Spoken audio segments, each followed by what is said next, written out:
Assalamualaikum warahmatullahi wabarakatuh. Di sini kami dari kelompok 4 akan mempresentasikan mengenai penerapan standarisasi pada PT Kyuton Indonesia. Di sini kami terdiri dari 4 anggota. Yang pertama ada M. Putra Nurdiansyah, yang kedua ada Nadia Aurasensia, yang ketiga ada Kristina Triasari, yang keempat ada Isya Ramadana, dan yang terakhir ada Davin Zidan Gentelananda. Pertama, saya akan menjelaskan mengenai prinsip penerapan standarisasi. Penerapan standar merupakan kegiatan menerapkan persyaratan standar terhadap barang, jasa, proses, atau personel. Suatu standar dibuat melalui kesepakatan atau konsensus memberikan sifat yang voluntary. Pengertian sukarela ini lebih mengarah kepada tidak adanya paksaan dalam menerapkan standar tersebut, namun dilandasi inisiatif atau mianisasi atau personel penerap standar untuk menerapkan standar tersebut yang disertai komitmen untuk melakukan segala konsekuensinya. Dengan demikian, pada dasarnya, penerapan standar dapat dikelompokkan menjadi voluntary atau sukarela dan wajib. Di sini yang pertama saya akan menjelaskan mengenai penerapan standar secara sukarela. Penerapan standar sukarela atau voluntary didasarkan oleh inisiatif dari organisasi atau personel sendiri. Tentunya upaya untuk menerapkan standar tersebut dilakukan dengan tujuan tertentu. Misalnya, untuk memberikan jaminan bahwa produk sesuai dengan keinginan konsumen atau pembeli, karena konsumen atau pembeli menginginkan produk dengan mutu tertentu.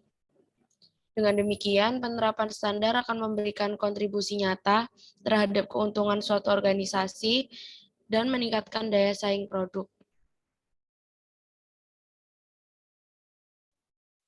Selanjutnya, saya akan menjelaskan tentang penerapan standar melalui regulasi teknis. Pemberlakuan standar secara mandatari atau compulsory atau wajib adalah penerapan standar yang diatur berdasarkan suatu regulasi yang dikeluarkan oleh pemerintah. Penerapan standar secara wajib bersifat mengikat, yaitu harus dipenuhi oleh seluruh pihak yang terkait, yaitu terutama produsen, pengedar barang atau jasa, atau pengguna standar lain. Konsekuensi penerapan standar secara wajib adalah semua produk yang berada di wilayah Indonesia harus memenuhi persyaratan standar tersebut dan merupakan tindakan yang tidak legal apabila beredar produk tanpa memenuhi persyaratan standar.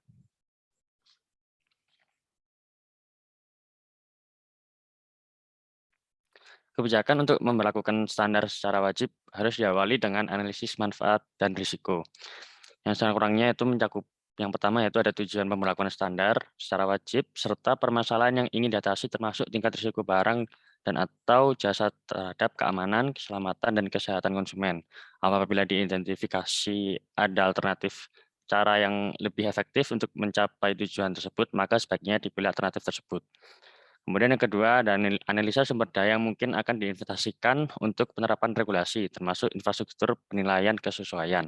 Lalu yang ketiga, ada antisipasi dampak pemberlakuan standar secara wajib bagi perkembangan pelaku usaha, termasuk usaha mikro kecil menengah. Nah, yang keempat, ada cakupan peraturan perundang-undangan yang ada. Lalu yang kelima, ada potensi hambatan perdagangan internasional yang dibutuhkan. Lalu yang keenam, ada tengah waktu pemberlakuan regulasi teknis tersebut secara efektif dengan memperhitungkan kesiapan pihak-pihak yang terkait oleh regulasi teknis dan persyaratan perjanjian TBT-WTO. Lalu yang terakhir ada reaksi pasar yang diharapkan terjadi dalam pencapaian tujuan tersebut.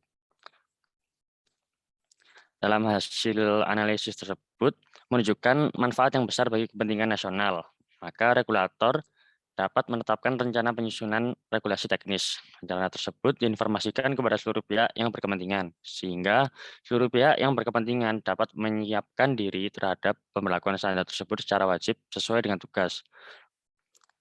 Meskipun penetapan regulasi teknis ini merupakan wewenang penuh regulator, tetapi dalam proses perumusannya perlu mengikut sertakan seluruh pemangku atau kepentingan guna mendapatkan masukan yang diperlukan. Pelaksanaan dengan pendapat publik dapat dilakukan untuk mendapatkan umpan balik dari pihak-pihak yang berkepentingan, sehingga pemahaman dan penerapan regulasi teknis lebih bermanfaat. Oke, selanjutnya saya akan menjelaskan mengenai SNI atau Standar Nasional Indonesia, di mana standar ini merupakan satu-satunya standar yang berlaku secara nasional di Indonesia. Nah, SNI ini dirumuskan oleh Komite Teknis atau yang disebut Panitia Teknis dan ditetapkan oleh BSN. Nah, agar SNI memperoleh keberterimaan yang luas antara para stakeholder dalam perusahaan, maka SNI dirumuskan dengan memenuhi WTO Code of Good Practice, di mana WTO ini terdiri dari 6 poin. Yang pertama itu ada openness, yaitu keterbukaan antar stakeholder dengan pengembangan SNI. Yang kedua ada transparansi, yaitu semua stakeholder saling mengikuti perkembangan SNI dari mulai pemrograman, perumusan, hingga penetapan SNI tersebut. Kemudian yang ketiga ada konsensus and impartiality atau tidak memihak dan adil. Kemudian ada effectiveness dan relevansi. Dan kelima ada koherensi dengan pengembangan standar internasional agar perkembangan pasar negara itu tidak terisolasi secara global. Dan yang terakhir itu ada development dimension, yaitu berdimensi pengembangan, di mana diperhatikan kepentingan publik dan nasional dalam meningkatkan daya saing perekonomian di kancah nasional. Nah, untuk penerapan SNI sendiri itu pada dasarnya seperti yang sudah dijelaskan oleh teman saya tadi, itu bersifat sukarela. Nah, dengan demikian untuk menjamin keberterimaan dan pemanfaatan dari standar ini, penerimaan norma, kemudian keterbukaan bagi semua pemangku kepentingan yang sudah saya jelaskan tadi, yaitu transparansi, kemudian konsensus hingga development dimension itu sangat penting. Nah, namun untuk keperluan perlindungan kepentingan umum, keamanan negara, kemudian perkembangan ekonomi nasional, dan pelestarian fungsi lingkungan hidup, pemerintah dapat saja memperlakukan standar tertentu secara wajib. Nah, pemberlakuan SNI itu wajib untuk dilakukan melalui penerbitan regulasi teknis oleh instansi pemerintah yang berwenang untuk meregulasi kegiatan serta menjadi regulator. Nah, pada hal ini, kegiatan serta produk yang tidak memenuhi standar nasional Indonesia itu akan di-ban atau dilarang untuk dipergunakan.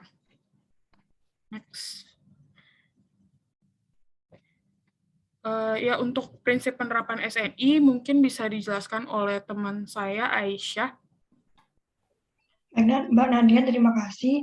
Seperti yang dijelaskan Mbak Nadia tadi, dapat disimpulkan bahwa dengan demikian pemberlakuan SNI ini wajib diperlakukan secara berhati-hati untuk menghindari sejumlah dampak sebagai berikut. Yang pertama, menghambat persaingan yang sehat. Yang kedua, menghambat inovasi. Dan yang ketiga, menghambat perkembangan UKM. Cara yang paling baik adalah membatasi penerapan SNI wajib ini bagi kegiatan atau produk yang memiliki tingkat risiko yang cukup tinggi, sehingga pengaturan kegiatan dapat peredaran produk mutlak diperlakukan.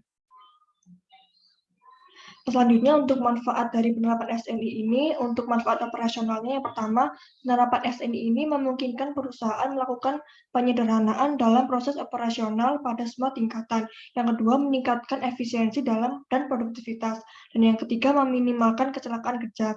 Lalu untuk manfaat pada bidang pemasaran atau penjualan, yang pertama, meningkatkan daya saing produk perusahaan sehingga memudahkan pemasaran dalam bernegosiasi dengan konsumen karena mutu yang jelas terjamin.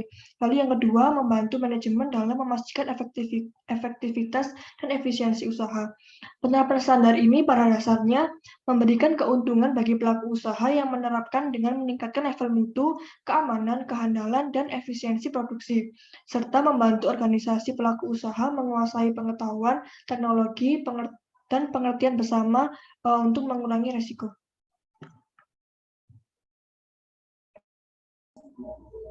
Baik, selanjutnya mengenai penerapan standar.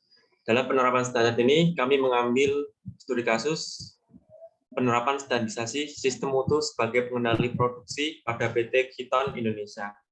PT Khiton Indonesia ini perusahaan yang bergerak di bidang pertambangan dengan memproduksi batu pecah dan beton siap pakai. Untuk menjaga kepercayaan konsumen dalam menghasilkan produk yang berkualitas, perusahaan menerapkan standarisasi dalam proses produksinya. Dalam penelitian ini bertujuan untuk mengetahui pelaksanaan pengendalian produksi yang dilakukan di PT Khiton Indonesia. Pengendalian produksi dilakukan berdasarkan faktor tenaga kerja SDM, mesin dan peralatan produksi, metode kerja, keadaan lingkungan, sampai kepada pengendali terhadap kualitas produk mulai dari bahan baku yang digunakan, proses produksi, dan sampai produk jadi. pada penerapan standar sebagai pengendali produksi, berdasarkan penerapan standar nasional Indonesia, tahapan dalam proses pelaksanaan beton adalah sebagai berikut. Pertama, penakaran adalah pengambilan bahan-bahan untuk beton menurut takaran yang ditentukan, menurut perbandingan berat atau volume beton sesuai mutu beton yang diinginkan. Kedua, pemadatan beton. Metode pemadatan yang dilakukan adalah dengan tangan dan jarum pengetar. Dicek apakah sudah cukup atau belum pemadatan yang dilakukan dengan menggunakan indera pendengaran. Dengan pendengaran digunakan untuk memeriksa frekuensi dari alat pengetar. Dan ketiga, pengecoran beton, proses penuangan besi beton pada permukaan. Ada beberapa hal yang perlu diperhatikan agar mendapatkan beton yang berkualitas baik, yaitu pertama, adukan beton harus dituangkan secara terus-menerus. Kedua, permukaan cetakan yang berhadapan dengan adukan beton harus dioles minyak atau oli. Ketiga, selama penuangan dan pemadatan harus dijaga. Dan keempat, adukan beton jangan dijatuhkan dari ketinggian lebih dari 1 meter.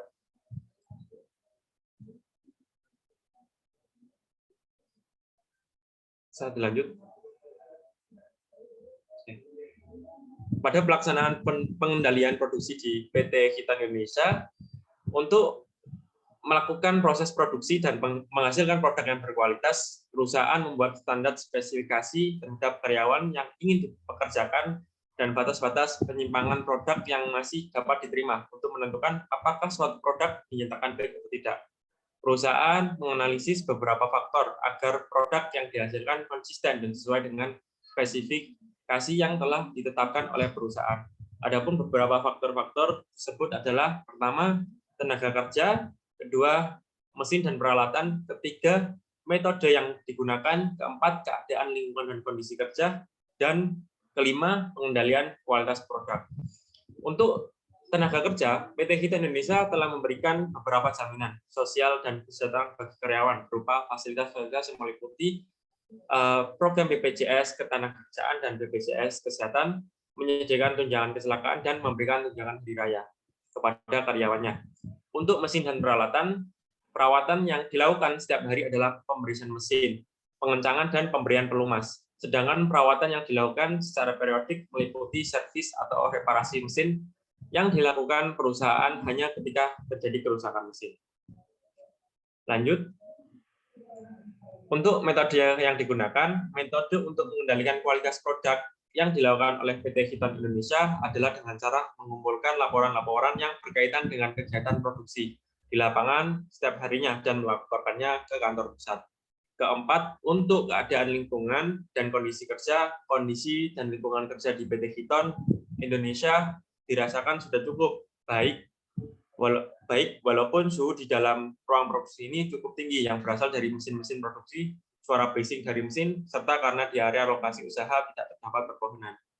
Dan kelima, untuk pengendalian kualitas produk, dalam pengendalian produk dilakukan dengan mempertahankan kualitas produk yang dihasilkan PT Hitan Indonesia. Untuk pengendalian kualitas yang dilakukan meliputi 3 tahapan. Yang pertama, pengendalian terhadap bahan baku, pengendalian terhadap proses produksi, dan pengendalian terhadap produk jadi. Lanjut. Untuk hasil penerapan standar sebagai pengendali produksi, penerapan standar sistem mutu PT Hitan Indonesia dalam pengendalian produksi yang dilakukan sudah sangat tepat. Hal ini disebabkan oleh beberapa faktor. Yang pertama, faktor manusia.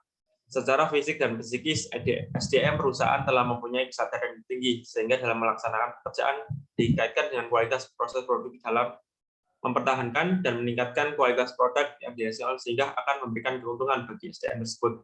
Kedua, peralatan dan mesin. Agar peralatan dan mesin dapat berjalan dengan baik, pihak perusahaan melakukan perawatan dan pengecekan secara berkala agar terhindar dari kemacetan pada saat mesin digunakan karena proses produksi berlangsung terus-menerus.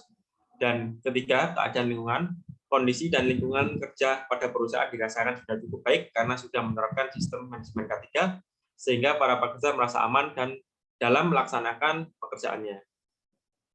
Oke. Lanjut. Sekian presentasi dari kelompok kami mengenai penerapan standarisasi, dan kami mengambil studi kasus mengenai standarisasi sebagai pengendalian produksi pada PT Kiton Indonesia. Wassalamualaikum warahmatullahi wabarakatuh.